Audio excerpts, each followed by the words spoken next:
Authors to activists, typewriters to touch screens, Douglas to Dylan. The American Writers Museum is the first and only national museum honoring American writers and their work. With interactive exhibits and programs that celebrate the past, promote the present, and inspire the future of writing, the museum is a modern, interactive place with sights, sounds, scents, touchscreens, and original installations.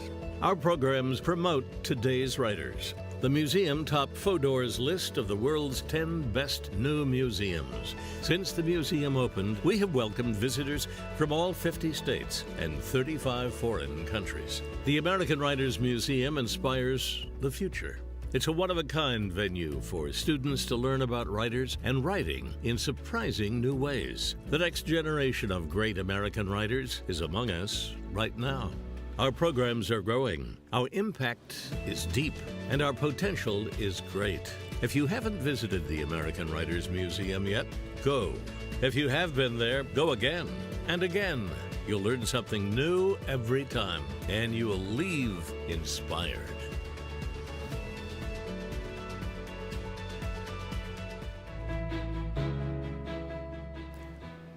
Hi there. Welcome to the American Writers Museum.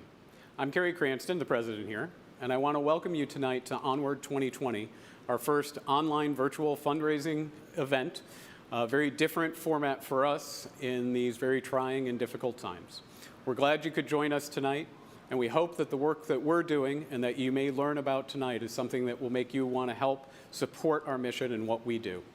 At the American Writers Museum, we work hard to celebrate the great writers of the past, promote the great writers of the present, and really together to inspire the writers of tomorrow. If you want to help us tonight, you can text the word writers to the number below me, or you can visit awmgive.org. Either way, any support you can give would be a wonderful way to help us do the work that we need to do and want to do. And to that end tonight, we have a very special guest MC, Mr. Peter Sagal, who's going to help us celebrate what we do and have a lot of fun. So with that in mind, I want to hand it off quickly to Peter. So take it away, Peter. Hi, I'm Peter Sagal. Good evening from my home in Chicago, where I am wearing the nicest shirt I've worn in 8 months. That American Writers Museum sounds really great. I wish I could be there right now. I wish I could be there with all of you, or maybe in some lovely hotel ballroom, eating tasty dishes served to us by nice people with cocktails. That would be great. I wish for a lot of things. If any of those wishes come true, you'll know my hair will grow back and I will have read all those books behind me. It has been, let's be honest with each other, a pretty tough time these last few months for everyone, and I am very, very lucky, comparatively speaking. I have my health. I still am gainfully employed. Everything is going okay. I hope that is true for all of you. But let's also be honest, it's sometimes too easy in the midst of everything we're going through to give up hope, to give up the hope that anything good will come of any of this to any of us. But for those of us who are readers, for those of us who love writers and writing, it is hard for us to accept that. Every time a writer puts a pen to paper or a finger to a keyboard, she has expressed hope through action that what she has to say will matter, that it will last, that it will be useful, that it will have meaning sometime in an indefinite future. In fact, to write is to express faith in the future, that the future will come and that the lessons and the wisdom of the present will have meaning then. And every time those of us who love to read open up a new book, or for that matter, read a poem or a song, it's not so much we're looking for knowledge or insight or even really poetry. What we're hungering for is coherence. That is, that in the pages of the book or in the poem or the song or whatever it might be, there will be meaning, because the writer's job isn't just to record incidents or facts or even her own thoughts. It's to take all of those things that the world is made of, the random occurrences, the insane, inexplicable acts, and make it all make sense. The most basic human need before anything is meaning. We want to know what's going on. We want to know how we got here. And most of all, And I think I speak for all of us. We want to know what's going to happen next. So that is the job of the writer, to stand in the hurricane that is daily life and reach out with a quick hand and a sharp eye and pluck out the truth from the maelstrom. Is there one truth? No. If there were, I wouldn't eat all these books. But there's a lot more than one kind of food too, and yet every day we're all still hungry for more. So if you want to know why it is I love this museum and am happy to be here tonight and will be there again the next time I have a chance to support it or work with it, and why I'm glad you're also here tonight to support it, well, let's just say a guy's got to eat. Now, if you look down at the bottom of the screen there, I think I'm pointing at it, right? You will see a running tally of the support that we are receiving tonight. We're going to keep it updated throughout the evening. Now, the museum, of course, really needs your help in these difficult times, and we're hopeful you can help us tonight because the trustees of the American Writers Museum have issued a $150,000 matching challenge that runs through tonight. So every donation will be matched dollar for dollar from our board. So if you can help support us with a gift of any amount, we will double your gift. Now, tonight's event will include winners from our first student writing contest, author Erika Sánchez giving out our Teacher Inspiration Award, special insights from some of the guest writers in our My America exhibit, a special reading from the legendary Bill Curtis, and a performance by the Boston Typewriter Orchestra. But first, as we are asking you for your support, we want to bring up Joan Clifford. She is a museum trustee and the chair of OnWord 2020 to present the Cultural and Civic Leader Award to two people who've been amazing supporters of this museum and a host of institutions around Chicago and the country. Without the help of people like them, this museum would not exist. Joan? Good evening. I have the privilege of presenting the award to our OnWord 2020 Cultural and Civic Leader honorees. Two good friends who are quiet, humble, and discreet, and shy away from any kind of recognition, even though they are most worthy of it. Roger and Julie Baskes. Roger and Julie have been lifelong and very generous supporters of the arts and culture in our great city. Both Roger and Julie have a deep love of books and literature, as well as a keen understanding of how to encourage and instill an appreciation of the fundamental importance of reading and writing to the next generation. According to our museum's founder, Malcolm O'Hagan, Roger's wisdom, counsel, and advice were pivotal to the opening of this museum in Chicago. In Malcolm's own words, the museum would not exist today were it not for the help and invaluable advice he received from Roger. Roger and Julie's kindness and generosity is shown and recognized throughout Chicago and beyond. They endowed the Roger and Julie Baskes Department of Special Collections at the Newberry Library, where Roger served as chairman of the board, and where Roger also received a very prestigious award which honors individuals who have made outstanding contributions to the humanities. Roger and Julie endowed the Baskes Rotunda at the Ellis Rappaport Center for Education at the Goodman Theater, where Roger serves on the Board of Trustees and has been a very valuable member over the years. I serve on that board with Roger and can attest to that. Roger, you can always count on Roger. Roger also served on the board of the Opera Theater and was the former president of the International Map Collectors Society, a hobby of Roger's. Julie is an executive committee member of the Lyric Opera Board of Directors and the past president of the Ryan Opera Center. Julie also serves as a member of the Civic Advisory Council of the Merit School of Music. Together, Roger and Julie support the Library of Congress, the University of Chicago Library, the Steppenwolf Theater, the Shakespeare Theater, and they have been supporters of the CSO for over 40 years. There seems to be one very apparent overriding theme to Roger and Julie's civic engagement. They care about the importance of advancing and supporting the arts in our community. In doing so, they help and enrich lives and spirits of so many people who might not have otherwise had the opportunity to enjoy a good book, see a great play, or experience the opera. Roger and Julie are true champions of the arts in every way. I am only sorry that we cannot celebrate them in person this evening. As you can see, they are most deserving of this award, and I am truly honored to be presenting it to them this evening. I was born in Chicago, 85 years ago and do care a lot about Chicago's cultural reputation. But when I met Malcolm O'Hagan and Werner Hein and found that they were planning an American Writers Museum in Chicago, I was surprised, even skeptical. But I found them both so persuasive that I hung around for many months and watched this remarkable process begin. In just a few years, the museum's space itself and what goes on in it has fulfilled our fondest hopes. Julie and I are especially pleased at the degree to which the Writers Museum enriches other Chicago cultural institutions by educating our school children about literature, history, and music. Our libraries, theaters, and live music need American writers, readers, and audiences, who we hope will later include many of these children. Julie and I are very proud to be among those of you who are founders and supporters of the American Writers Museum, and very proud to be honored by you in this way. Thank you for that, and be well. When I was in grade school, my favorite day of the week was Friday. Every Friday afternoon, I'd go to the local branch of the Chicago Public Library and check out as many books as I could carry.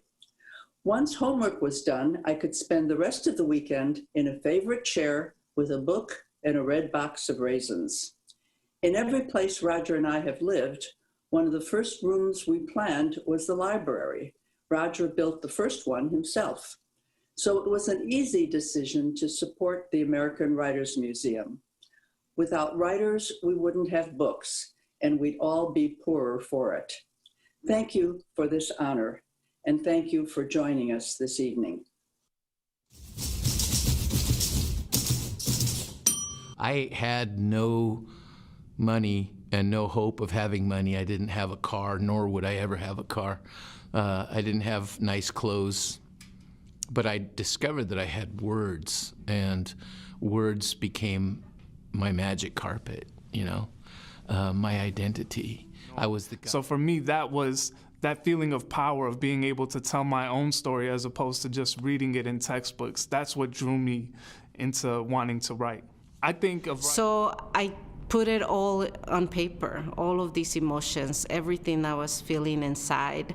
And it was really, for me, writing was an act of survival, because it got me through all those difficult years of trying to figure out where I belonged. Myself. And because not only did writing these stories bring me pleasure, but I also believed then, and still believe deeply now, that stories are also fundamental to how we see ourselves as people, as citizens, as Americans. People love to hear writers talk about their work almost as much as writers love to talk about it. In the American Writer Museum's My America exhibit, visitors can hear from over 30 modern writers talking about their inspiration, their process, their influences, so much more. And as you can see below, right? Yes, there's a thing there. We are making progress. As your generous gifts come in, please help us grow that number if you can tonight. We have some amazing gifts given to us already. We're very grateful, but that does not mean we don't want more.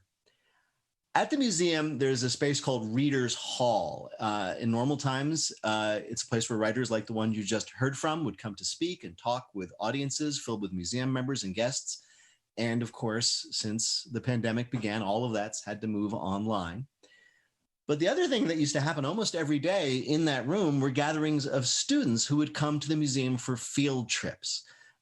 They learn about the museum before heading out to explore, and sometimes they gathered in that room to meet a writer. One day it was me. I feel vaguely guilty about that for the kids who expected maybe somebody cool, but it was an amazing pleasure and honor. I talked to them about writing comedy. I got to spend a little time with smaller groups. I am really looking forward to doing that again when things return to normal. As Carrie knows, frankly, I'm not doing this so I can talk to you. I'm doing it so I can talk to the kids. During a normal year, over 2/3 of the thousands of students who visit have their field trips subsidized by American Writers Museum donors. Not only are the trips free for them and the school, their buses are paid for as well. Make sure that students from all around the region, no matter what resources they or their school have, can participate in these programs. This year, the museum set up its first ever student writing contest, and we were just able to give out $3,000 scholarships. And it is my absolute pleasure to introduce this look at the winners. The American Writers Museum welcomes middle and high school students to learn about American writers and their enduring relevance. Specially designed curriculum complements classroom teaching and inspires students to be confident, creative writers. This museum is a bit different and innovative in the fact that students see the history of writing and then they get to experience the process themselves. One word I would use to describe this museum, be relatable in some sense, because really that's what writing is, I feel. You write to feel, you write to express, you write to connect, and really that's what this museum makes you feel. My favorite part of the museum was going to the back and reading about the female writers and how writing has changed throughout the years. The Nation of Writers exhibit was my favorite part of the museum because I can really relate to everything there, whether it be religiously, gender-wise, or racial-wise. It's really inclusive. When I heard of the American Writers Museum, I thought of just old books and then a bunch of writings from the past, but it was so interactive and it was so technology-based. I couldn't really imagine anything else other than this. It was very, very advanced, and I enjoyed it very much.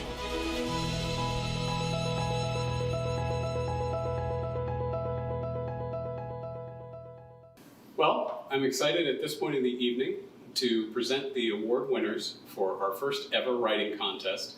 It was tied to this special exhibit that I'm standing in right now, My America, Immigrant and Refugee Writers Today. We asked students from all over the Chicagoland area to submit their responses to the prompt, My America Is. And now I would like to bring up one of our first winners, Isa Cuballo. Isa is a high school senior at Niles North High School. She loves creating beauty through food, art, and words. She's a 16-year-old Filipina, and her name means consecrated to God. She is also the editor-in-chief of her yearbook at her school, and we're excited to hear from her tonight, hear her work, and hear about her. So, Isa, come on up and join us. Thank you.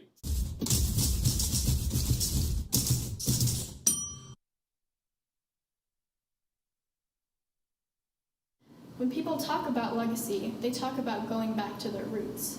But here, America is like a grafted tree. My Lola broke herself off of the tree she had grown from in order to be tied to, pushed against, and grafted into the tree of America. Though she went back to the Philippines before she died, she left the branches of her family to grow here.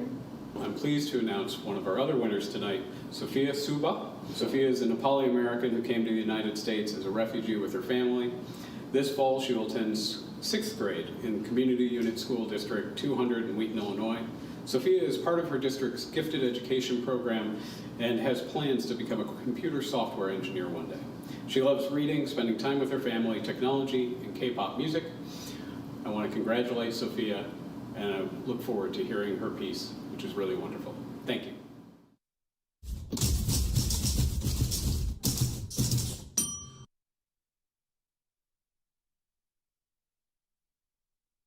I just want to say a special thank you to my teachers, Mrs. Burrell and Ms. Corrado, for always encouraging me and supporting me. My Bee Necklace by Sofia Suba. America has different meanings to different people. To me, My America is proudly carrying your family's religion and story with you while being American. As a Nepali American from a religious family, an object that is extremely important to me is my bead necklace, also known as a mala. Our final winner tonight could not join us here in the museum. Nina Artwell is a high school senior from Niles North High School. Nina describes herself as a small uptown Chicago girl with huge dreams of becoming a teacher. She believes writing is a source of being able to speak your emotions without saying too much. All her life, she has always had to mask her true emotions just because of the way society has painted the stereotypes of a black woman. And through writing her piece, she was able to show the world a glimpse out of her mind's window.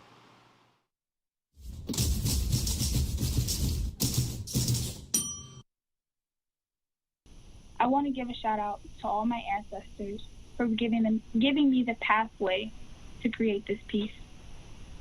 My America Is by Nina Artwell. The eyes are lowercase for a reason. My America is being lowercase in the eyes of a white man as a black woman.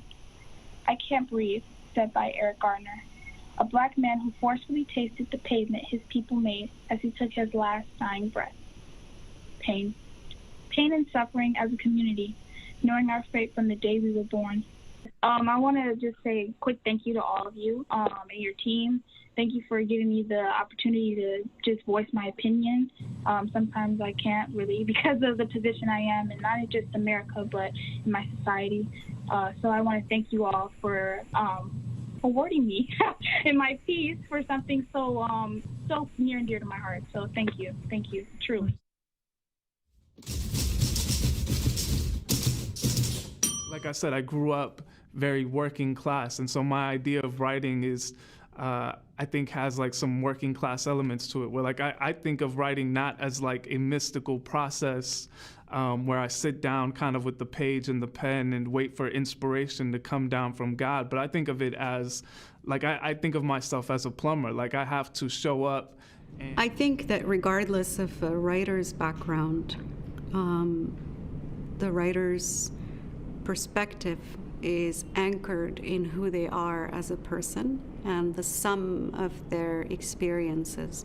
That is my writing process. I think just my philosophy is you always start from the unknown, and when you write, you get to know a little bit better, just getting closer, but never there.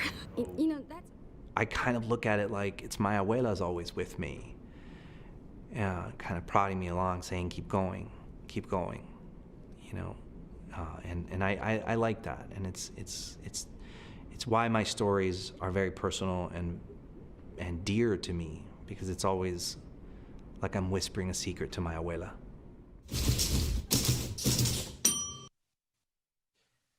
There's an amazing concept behind the Writers Museum that you saw in action just then. We all know about artists who go to the great art museums and they stare at the walls and they see things that inspire them, and then they go back home and create art. And the idea that such a museum could exist for writers and writing and do the same thing is, I think, a small but wonderful leap forward, and I am grateful to be a part of it. Now, the work that we do with students can only be done again with the support of donors. As you can see below, the number keeps going up with your very generous donations. Any amount helps. We've seen gifts for $10, $10,000. Please, if you can, however you can, we can use your help. And I say this knowing that there's a lot of things that can use your help, but I'm hoping that since you're here with us tonight and hopefully would have been up with us at the actual event, that the museum means as much to you as it does to me. The museum is exceedingly proud of its work with students, but students need teachers. The museum recognizes the extraordinary impact teachers have had on their students. And this is where the next honor of the evening comes from, the American Writers Museum Inspiration Award. Each year, the museum selects an established writer to nominate a teacher they feel was inspirational to them. The selected teacher is awarded a $10,000 prize sponsored by the Chicago Council for the American Writers Museum. You can tell that I'm usually edited. This is why they don't let me go live. I screw things up. This year, poet, essayist, teacher, and novelist Erika Sánchez is here via the power of Zoom to present this honor to her favorite teacher from elementary school, Ms. Kathy Schultz. First of all, thank you, Mrs. Schultz, for doing this. I'm just so excited to, offer you this award through the American Writers Museum. It's just such a pleasure to reconnect with you after so many years. So I wrote a little something, and I hope you enjoy it. Growing up in the town of Cicero, Illinois, came with various challenges for a person like me. As an unusual, curious child, there were not many people who were able to support my creativity and restless nature. Though my parents were as encouraging as they could be when it came to education, it was a realm that was very foreign to them. They were immigrants from Mexico who worked in factories and had only attained a 6th grade education. There were many teachers who looked down on us because we were poor brown kids. Some of us would even prohibit us from speaking Spanish or refuse to pronounce our names correctly. Some of them openly mocked our traditions and culture. There were, however, teachers who were exceptional. Mrs. Schultz, in particular, is a teacher I will never forget. What made Mrs. Schultz extraordinary is that she cared deeply about us and was never afraid to show it. It was clear in her enthusiasm in which she approached all of her teaching. Each lesson was an adventure. While many teachers in our school underestimated our abilities because of who we were and where we came from, Mrs. Schultz treated us as though we were just as capable as anyone else. She challenged our thinking and celebrated our achievements. I always wanted to impress her because I respected who she was and I knew that her interest in our well-being was sincere. I know that she genuinely loved us. I have rarely encountered a person who is as kind-hearted as Mrs. Schultz. My best friend Claudia and I were often rambunctious and absurd and probably very disruptive in her class. But instead of lashing out, Mrs. Schultz approached us with patience and compassion, often indulging our ridiculous comments and ideas. As a child, I felt very misunderstood by my peers, my family, and my environment. But Mrs. Schultz was able to see me for who I was. I didn't have the language for it at the time, but in retrospect, she was one of the few people in my life who was able to celebrate my creativity and respect my intelligence. I was an avid reader, and Mrs. Schultz always had suggestions. I felt that she knew that I was special, which is something I rarely felt. 25 years after I was a student in her 5th grade class, I reconnected with Mrs. Schultz thanks to Claudia, who remains one of my closest friends. Over lunch, we reminisced over many moments during that school year, many of which I had forgotten. What struck me was how clearly Mrs. Schultz remembered us and the joy that it brought her to talk about those times. There are few human beings as caring and as sincere as Mrs. Schultz. Her passion for teaching and her respect for her students is something I haven't come across very often in my entire educational career. I can't think of anyone more deserving of the Inspiration Award. Thank you for everything, Mrs. Schultz.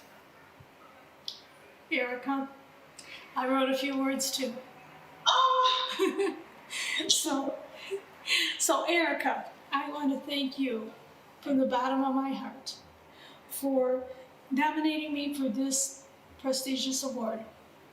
I also want to thank the American Writers Museum for recognizing your amazing talent. I taught you, Erika, 25 years ago at Burnham Elementary School in Cicero, Illinois. You were a bright 5th grade student who was determined to do your best in school, even though you and Claudia had your own way of doing that. Your writing skills were obvious even then, as well as your devotion to family and friends. And I spoke to Miss Delaney yesterday because I wanted to read this little speech to her, and she is so proud of you, just as I am. But it wasn't a surprise to me, and it certainly wasn't a surprise to Miss Delaney either, that your book was so highly rated and went onto the New York Times bestsellers list. We are so proud of you. That you nominated me for this award is the icing on the cake for this retired teacher of 35 years. It was always my dream to inspire you and all of my students. And because I couldn't have children of my own, you were all my children. So, Erika, you are amazing, and you make us all proud. I would like to accept this honor, especially in this year of unprecedented challenge. And the teachers work so hard and try to do their very best to encourage their students. And we are always happy when you make us proud, and you do so well. Thank you so much. Thank you. That was beautiful. I really appreciate that. I'm looking forward to seeing you again soon. Me too.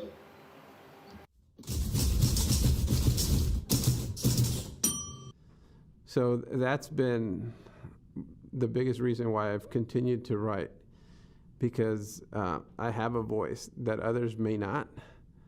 And through my voice, I think their voice shines as well. That is a mix. So people are very afraid in my community, and I mean, I feel like kind of, one way that I can contribute to what is happening in that community is by writing those stories, I think that is the one thing about community that I think is important to me, is that it reminds me who I am.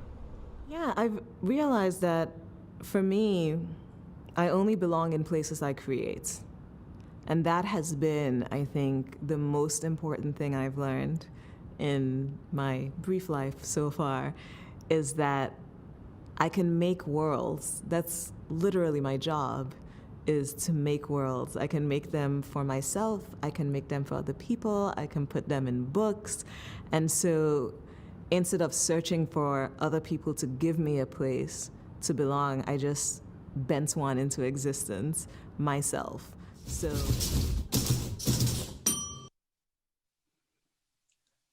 I don't know about you, but I am now sitting here thinking I've disappointed all my teachers by never becoming a best-selling author.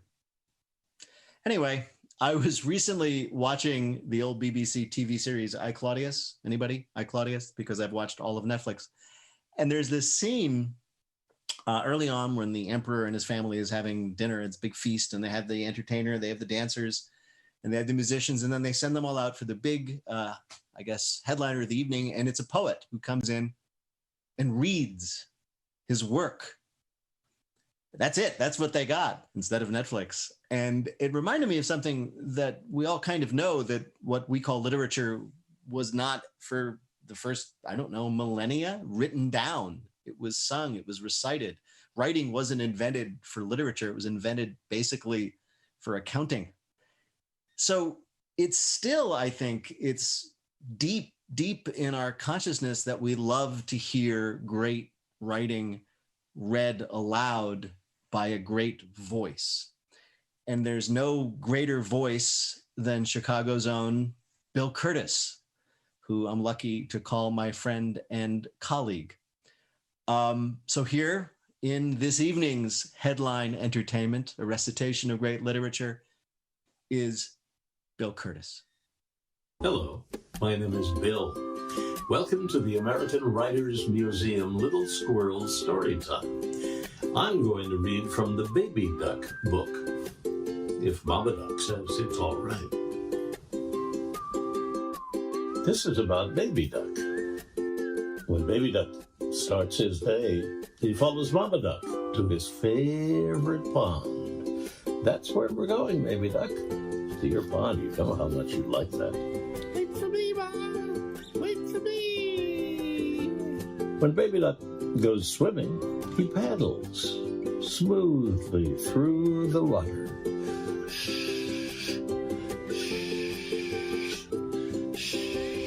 He does it very well because that's what he likes, water. When Baby Duck is hungry, he tips forward to nibble on a lily leaf and get his veggies. When Baby Duck finishes his swim, he shakes his feathers until they are dry. When Baby Duck is happy, he lets his family know with a loud quack. Quack, quack, quack, quack, quack. And when Baby Duck's day is done, he settles down in his cozy roost.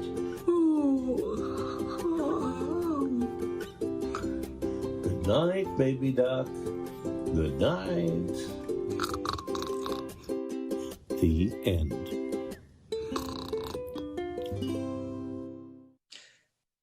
People have often said that Bill Curtis could read the phone book and make it sound fascinating, and Bill was like, no, not enough of a challenge. That video of Bill we just watched was made back in March, just right after the museum and everything else closed down. And since then, it's been a very hard time for museums and cultural institutions, theaters, all around the country. And this new young museum that we all support has felt that particularly hard, having to move its annual event from April till now, its fundraising event, and now, of course, having to do it online. And that's why we still need your help. So we're very grateful for all the donations that have come in, that are still coming in, and we'll be grateful if you can add to that stream as we round out the evening. And as we do that, let's take a minute to look at what the museum has done and is doing during this unprecedented time to continue to connect with visitors and supporters and members and students, even when most people can't make it through the doors.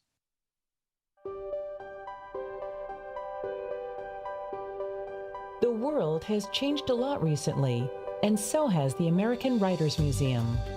While the museum is still a great place to visit and interact and learn, it is no longer just a physical location. We have been hard at work bringing our content, our programs, and our passion to the world. We have launched new virtual exhibits like My America and Frederick Douglass Agitator. The sites include a deep sample of the original content, along with curriculum for teachers and students. A new site based on our American Voices exhibit will launch this fall.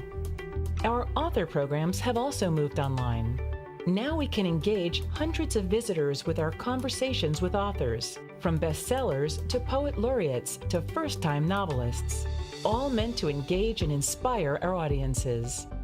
And our past programming is coming alive with a YouTube page full of past programs, new stories, and special projects, including a new podcast series to make it even easier to connect with the writers who inspire you. And most importantly, this fall, we'll launch a series of virtual field trips to help connect with students who normally would visit us and engage in the museum and find inspiration in the writers and their stories. The American Writers Museum is now accessible to everyone, everywhere, every day. No matter where you visit us, in person or online, we'll be there to celebrate and honor the power of American writing with you.